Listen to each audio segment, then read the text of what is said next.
Salam sepak bola, teman-teman netizen atau warganet yang saya hormati semuanya. Welcome back ke konten terbaru dari channel YouTube Triple B. Dan di konten terbaru hari ini saya ingin memberikan preview dari pertandingan besar di Liga 1 antara Persebaya Surabaya versus Persib Bandung yang akan dimainkan besok mulai pukul 15.00 waktu Indonesia Barat.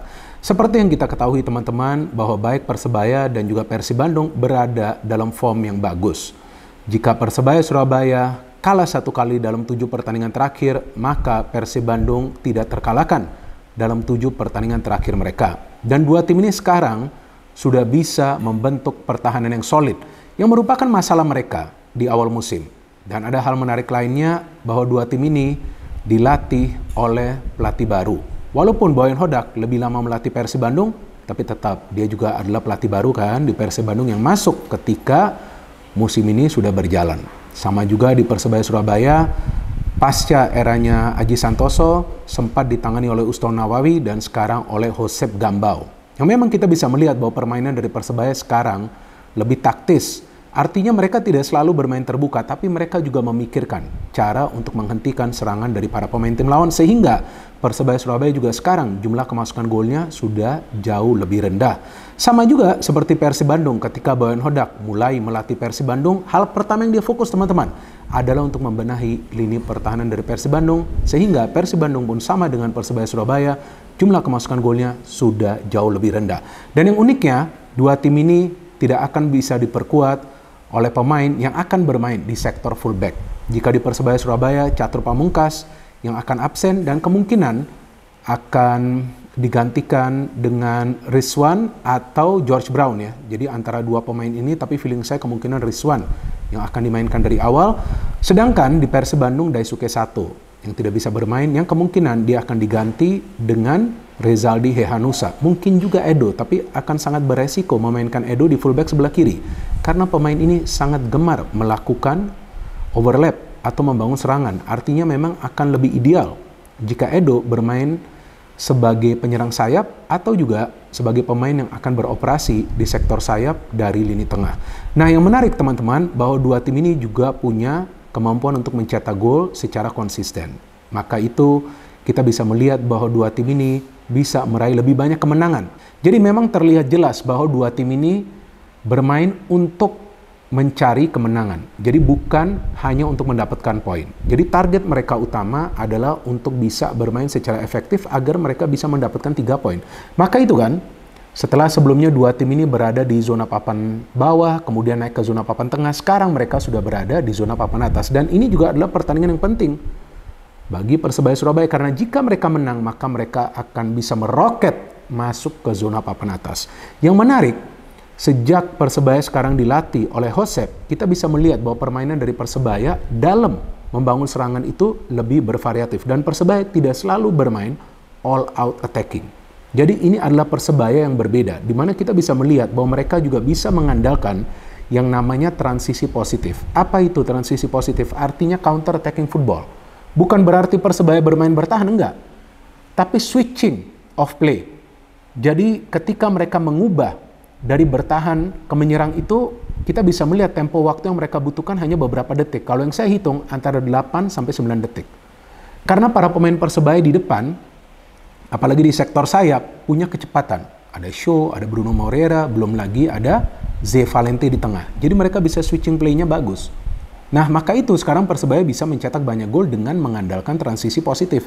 Dan itu gak salah, justru itu merupakan salah satu cara agar Persebaya Surabaya bisa bermain secara efisien daripada bermain all out, tapi kemudian transisi negatifnya terlambat. Nah, itulah yang biasa membuat pertahanan dari Persebaya itu bisa dipenetrasi oleh para pemain tim lawan. Tapi sekarang mereka bermain sangat kompak. Nah, inilah yang sebetulnya sama dengan Persib Bandung. Jadi kalau teman-teman perhatikan, Persib Bandung itu sekarang di tengah, teman-teman, padat, dan di pertahanan itu rapat. Walaupun seperti yang pernah saya jelaskan di konten review dari pertandingan antara Persib versus Persita, bahwa Persib masih punya kelemahan, yaitu sering terbukanya ruang di area atau di sektor sayap yang biasanya dimanfaatkan oleh para pemain tim lawan untuk melakukan pergerakan individu atau juga crossing.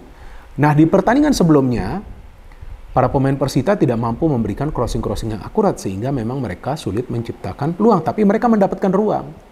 Nah, inilah yang sebetulnya harus diperhatikan oleh Coach Boyan Hodak, karena Persebaya Surabaya kita tahu punya kemampuan untuk menyerang dari kedua sektor sayap mereka.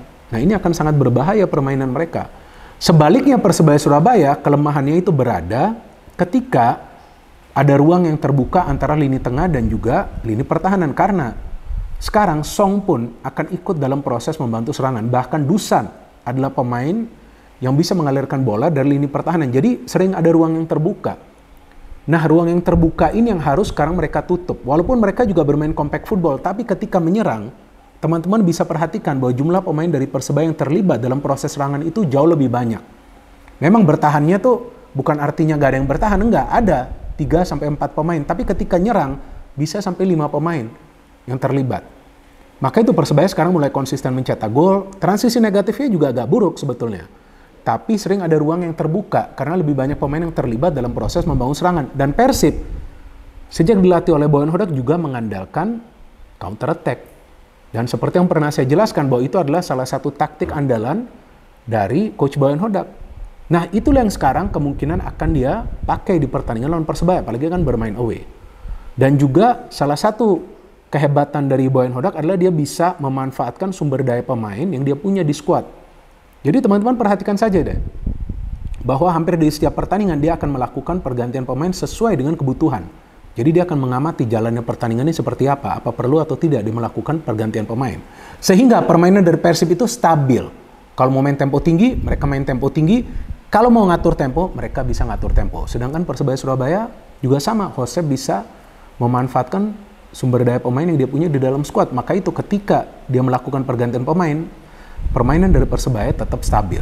Tapi Persebaya sekali itu kalah telak sama Madura United kan, karena itu dia ada ruang yang terbuka di antara defense dan juga midfield. Dan juga kita tahu bahwa para pemain Persebaya sedikit sulit untuk bisa mengantisipasi pergerakan individu dari para pemain Madura United. Nah, Persib punya pemain-pemain yang bisa mengandalkan skill individu mereka. Salah satunya Ciro jika dia dimainkan dari awal, atau mungkin nanti dia masuk sebagai pemain pengganti.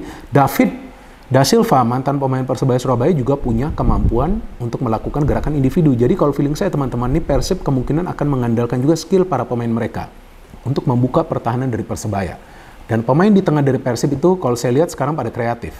McLeod juga bisa mengalirkan bola, tapi dia juga harus lebih cermat ya nanti dalam memberikan final pass. Kemudian Deddy Kusnandar juga bisa memberikan direct pass yang bagus. Beckham Putra jika dia dimainkan harus bisa mengontrol pergerakannya, jangan terlalu cepat juga melakukan penetrasi tanpa bisa memberikan umpan kunci terakhir ya yang sempurna. Sedangkan dari Persebaya Surabaya kita tahu dengan adanya Sho Yamamoto, dengan adanya Ripal Wahyudi, dengan adanya Bruno Moreira, mereka menjadi attacking force yang sangat berbahaya.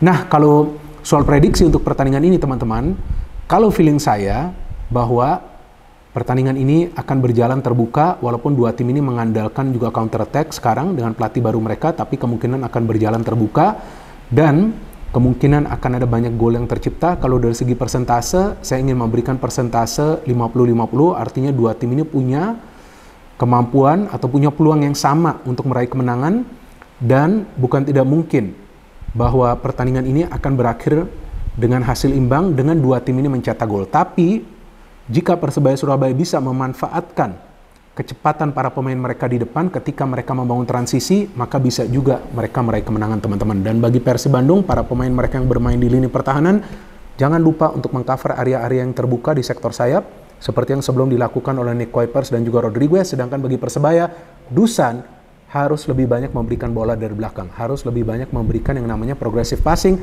karena Persib pasti akan blok di tengah. Ketika blocking dilakukan oleh para pemain Persib di tengah, umpan itu harus diberikan melewati lini tengah dari Persib Bandung. Jadi itu dia teman-teman prediksi dari saya, persentasenya 50-50, tapi bukan tidak mungkin juga Persebaya akan bisa meraih kemenangan jika mereka pintar untuk membangun transisi positif yang cepat. No hate, no politics, only football. Salam sepak bola.